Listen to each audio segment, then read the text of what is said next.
Sometimes the issue is not the candidates. Sometimes it's the department and their recruiting process, and it really is just not up to par. Let's discuss.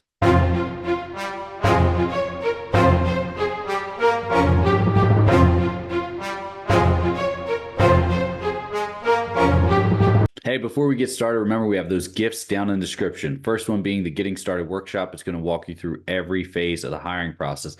A new addition to that is a police candidate eligibility exam. Go in there, take it, see where you rank, see if you're going to have some major hurdles come up during your hiring process. Doesn't mean that you're a shoo-in. It doesn't mean that if you do have those hurdles that you can't get hired. Just gives you a good idea of where you're going to fall as a candidate.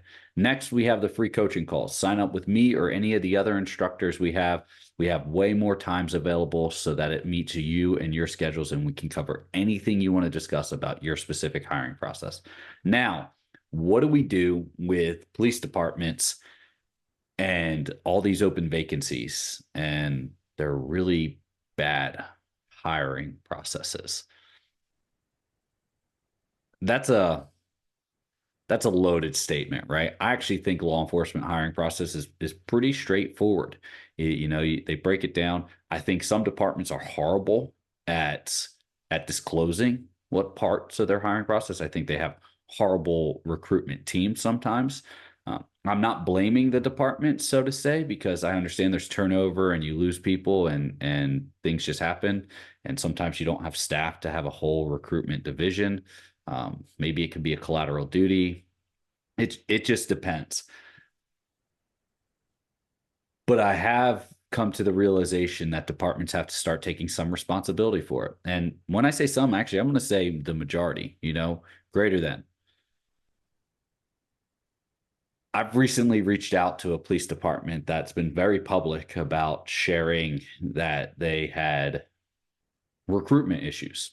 They said it's getting seriously dangerous and bad. I reached out to them personally. I reached out to them via phone. Why I went through their phone recordings, at no point in time was there just a number just to reach out to the department. There was an emergency number, and no, it wasn't 911. Hey, if you need to report a crime, click one, right? Hey, if you need to get a hold of such and such department, click this. There's no recruitment department whatsoever. They're saying their biggest issue is recruitment right now. It's the number one threat to public safety is their low numbers. And you have no means for candidates or anyone else to reach out to you and contact you over recruitment. Now, I did go on their page at one point, and there was some major discrepancies there. But then the page had been updated recently. So I looked at it again, looks a little bit better, still some issues with it. But just the days of just putting out a web page and bringing people in are gone. And then the web page in itself, if it doesn't convey the information that you need to, more information is always better when it comes from a department trying to recruit or hire police officers. So I guess today is more tailored towards the police departments than the individual candidate. And for you, if you're an individual candidate, stick with this because you're going to get an inside look into the recruitment process and then the ways we're trying to improve it so that maybe some changes that are coming down the pipeline. But let's jump back to this department. This department reached out to them via phone, nothing. It wasn't even a place to leave a voicemail whatsoever. I was discouraged, to say the least. From there, I followed up with a professional email, drafted it, and that email, I'm going to paraphrase it for you, but it specifically said, hey, I was advised by, some associates that you were having some serious recruitment issues. I'd like to offer any services or help I can. There's no charge. I'm not looking for any compensation for this whatsoever. I just want to get out there, see if I can help restructure or provide any assistance to your recruitment program to alleviate this major concern that you've been public about in media outlets. As of the date of recording this, I've heard nothing back. Not, hey, we received it. Hey, we appreciate you reaching out. We're okay right now. We have these new hey, we'd really like to sit down with you and see what you can do, or any assistance or any volunteer work you can do for us. And that's what I was trying to do, is volunteer in any capacity that I can for them. Nothing, not a single response. There's no other way to contact them other than going there, and they're states away from where I'm currently residing. And I'm not going to jump on a plane to go out there and help someone who has had zero contact with me after reaching out multiple times. Make no mistake, that's the department's deficiency, right? That the department can't sit here and say, oh, we're having these recruitment issues. When you have deficiencies in your own department, you have yourself to blame. You need to accept some responsibility. Now, this same department, but I'm not beating up this department, this same department and other departments, that this is not the only department that does this, has some antiquated, that's the word we use, antiquated hiring processes. There's a lot of police applicants out there. There's a lot of police candidates that still want to get into law enforcement, and they understand how difficult it is. These departments, or this specific department and other departments like it, have this concept that says, hey, no applying to us unless you're a lateral or an academy graduate.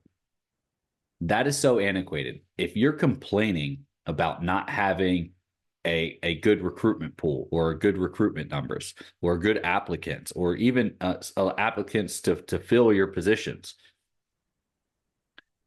why are you asking someone, why are you pleading to individuals to come help and support you when you're offering them nothing except for a long hiring process, the chance of being told no? Which, by the way, departments, when you tell a candidate no, that hurts them, right? And I'm not telling you to say yes to everyone. That's not what I'm saying.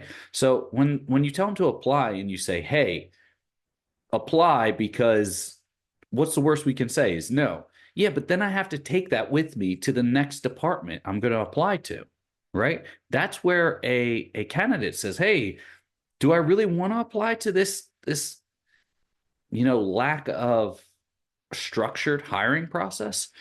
And back in the day, sure, you had more applicants than you could deal with. You said, hey, we're good, we're full. We have 1 or 2 billets open at a time, maybe 2 hiring cycles a year, because we only have to fill, between 2 to 4 positions. Or maybe if you're a large organization, you always had to fill a couple positions. Maybe you had a couple hundred open, but now there's a couple thousand open.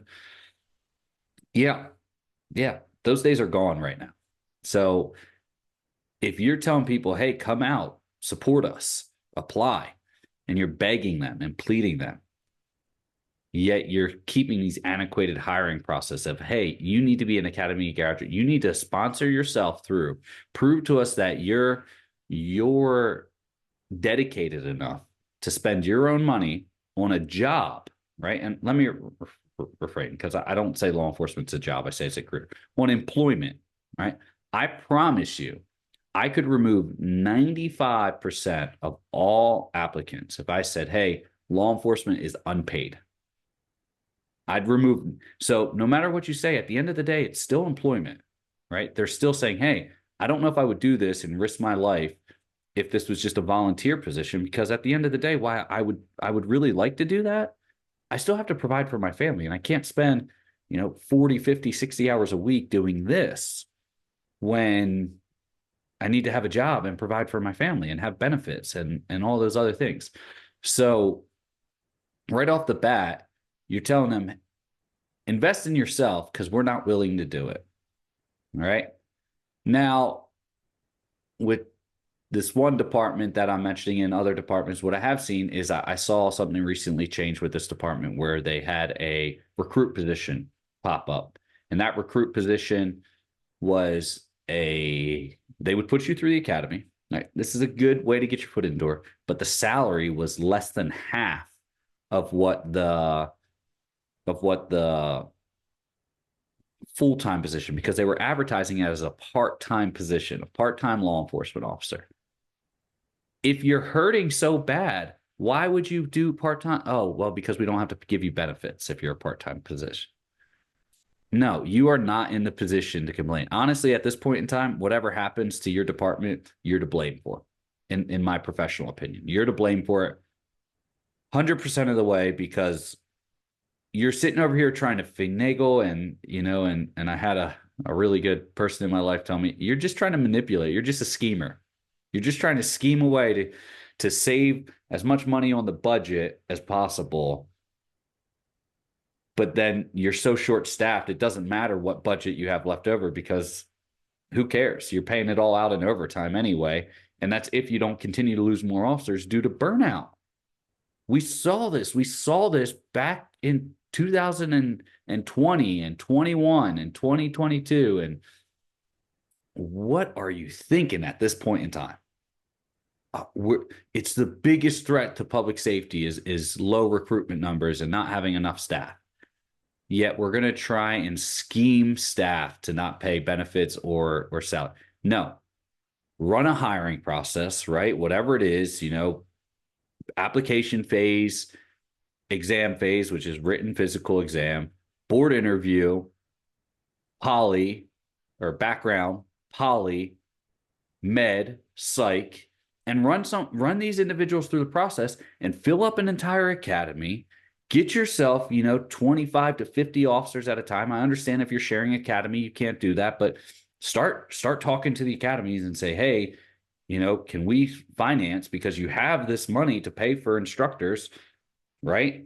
Because you're not paying, because you have all these open vacancies, and see if you can coordinate and market yourself to the academies and get more candidates in there, rather than just sitting back and waiting for this old concept of, hey, we're going to go to a job fair and we're going to go to, the schools, which are all great. Don't stop doing that.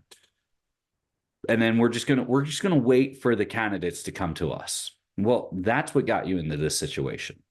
Whatever department out there, if you're struggling with recruitment, that's what got you into this situation. That and bad guidance, and whether that falls from leadership or the recruitment team or whatever, but bad guidance. That's what got you into this situation. 100%.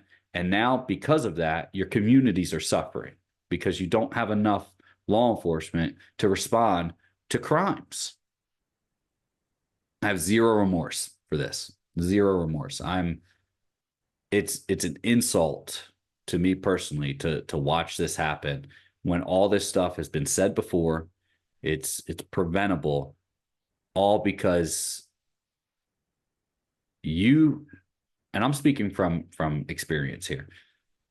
Departments want their officers to commit solely to them, to, hey, this is a way of life, this is a lifestyle, not just a career, and you need to commit to law enforcement, to serving the community.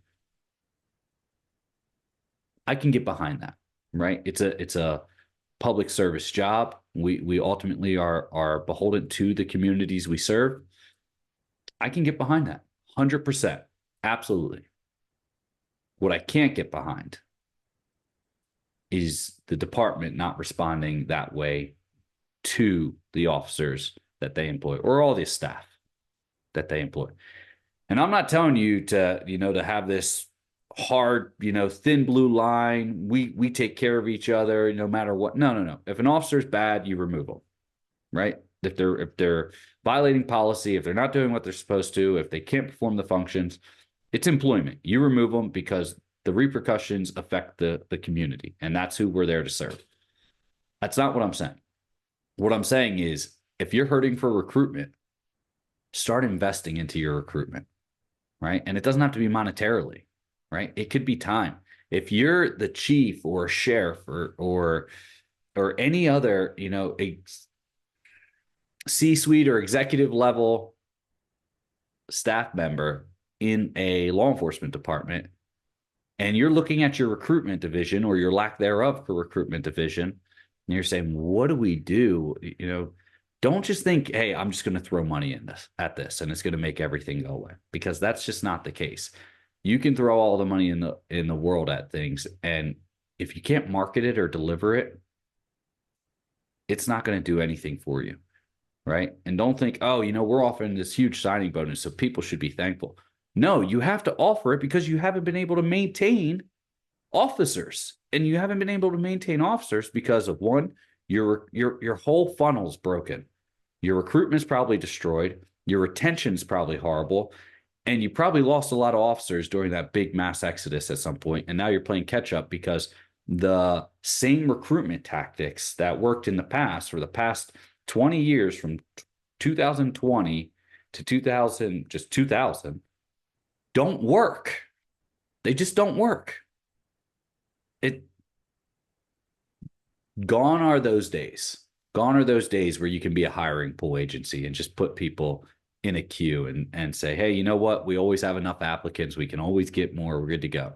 The day where it's a year later and you call up, hey, hey, Frank, this is department so and so. We have it open. You're at the top of the list now. Are you still interested?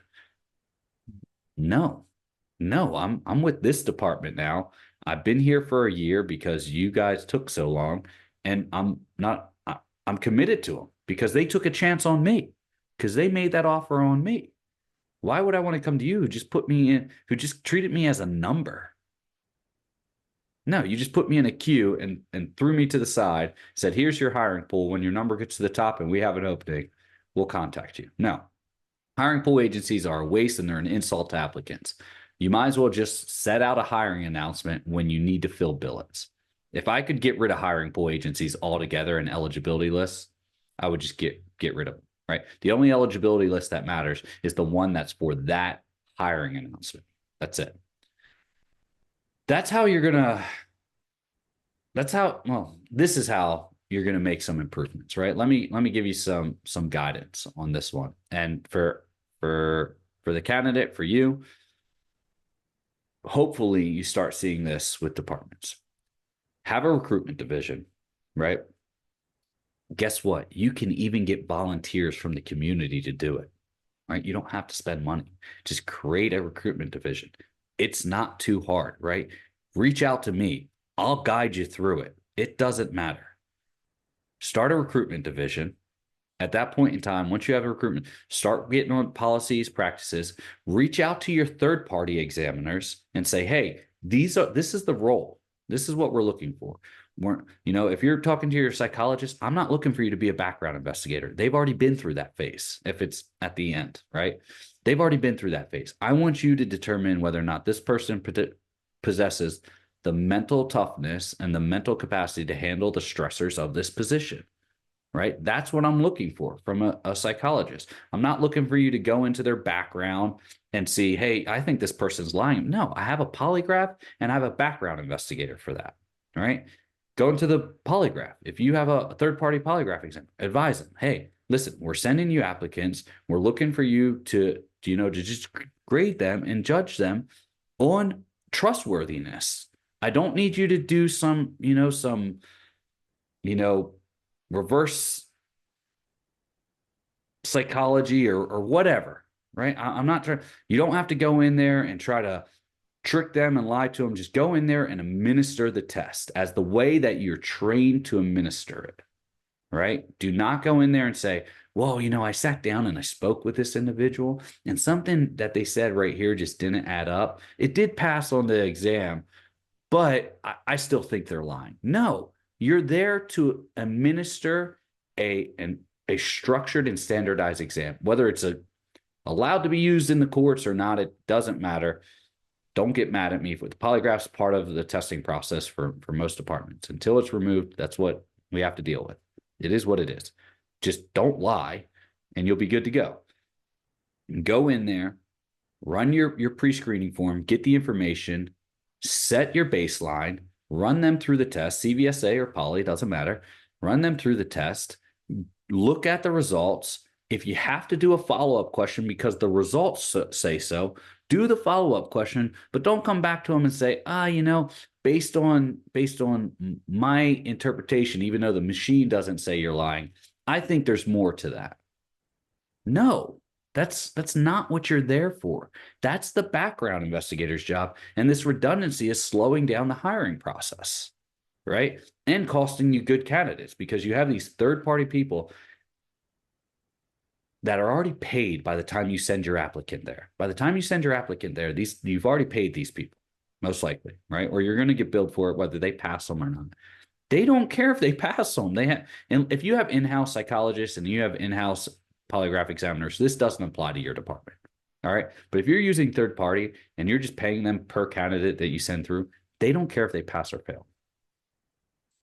They don't. Why? They're already paid.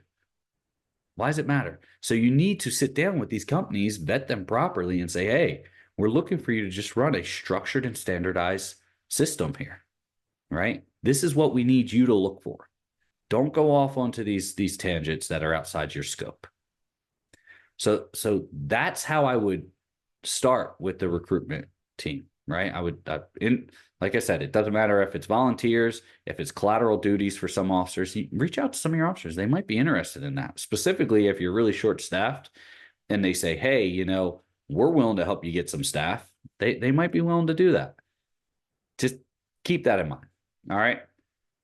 The next part would probably be implementation, right? Understanding and developing, hey, this is what it looks like so that your candidates can see it and be transparent with them. You're asking them to be transparent with you, yet there's so lack of transparency in the hiring process. Background investigators are, hey, we don't want to be, okay, don't. So then have a designated email, right? Info, recruitment at abcpd, .com, whatever it is, right? And then that's where they can send generic emails. And then you have someone check that once a week, right? Go in there, and then if it's worth responding, have some automation really helps here. Have some pre-generated email templates that you say, hey, you're still currently in the process, and let them know so that they can move on. I'm not saying you have to share results. I understand departments are saying, hey, we don't provide results, or the reason why we're not big on trying to explain why we just, unfortunately, during your background process, we decided not to move forward with you. That's perfectly fine. Can you tell me why? Unfortunately, our policy is we don't disclose that. It is what it is. That's what applicants have to deal with. That's what they've always had to deal with. It is what it is. I don't think it's the best practice, but it's a standardized practice. So at least it's better than not doing or being wishy-washy on both sides, right? Just make sure you have it standardized, and it's so easy. It's so easy to automate and standardize it. So easy. You just go in there, you set it up, you have a template in one, and you can pass down the training. If one person leaves the recruit, it's so easy to pass that training along. But you standardize it, and you be transparent to your applicants, and you're going to get more applicants because they're going to say, man, I went through ABCPD and it was the best process I've ever seen. And I've done, 3 or 4 processes, and it was the best process. My recruiter was clear about it. Hey, I'm going to contact you. This is what we're looking for. Hey, we're going to be looking to move things along and contact references this week. Please notify your references. Hey, unfortunately, it doesn't look like we're going to get the email out to references by the end of this week. Please advise that we'll be shooting for next week. Please reinform your references to keep an eye out. That's simple, right? Hey, we're going to be scheduling home visits here within the next few weeks. Please be available at random times, and we're going to be conducting home visits. You could even tell them, hey, we're going to be conducting random home visits, right? It doesn't matter. Just advise them. And then you're going to have way more people applying to your departments, your sheriff's offices, or your agencies, wherever you're at the local, state, federal level, it doesn't matter. I hope this helps. I'm ranting a bit here on this one, but I hope this helps. Remember, for all you applicants, down in the description, we got 2 gifts for you. One is the Getting Started Workshop, plus we have a police candidate eligibility exam in there now. Take it, see where you fall, and then you get a better idea if you're going to have any major hurdles to explain. Next is the coaching call. That's what it is. There we go. Couldn't think for a second. Next is coaching call. We have a bunch more instructors with more hours to expand so that they can fit the times that you need. Use it. It's there for you. It's free. I'd love to sit down and talk with you myself. Anything you want to discuss about your hiring process. Stay safe, and I'll see you next time.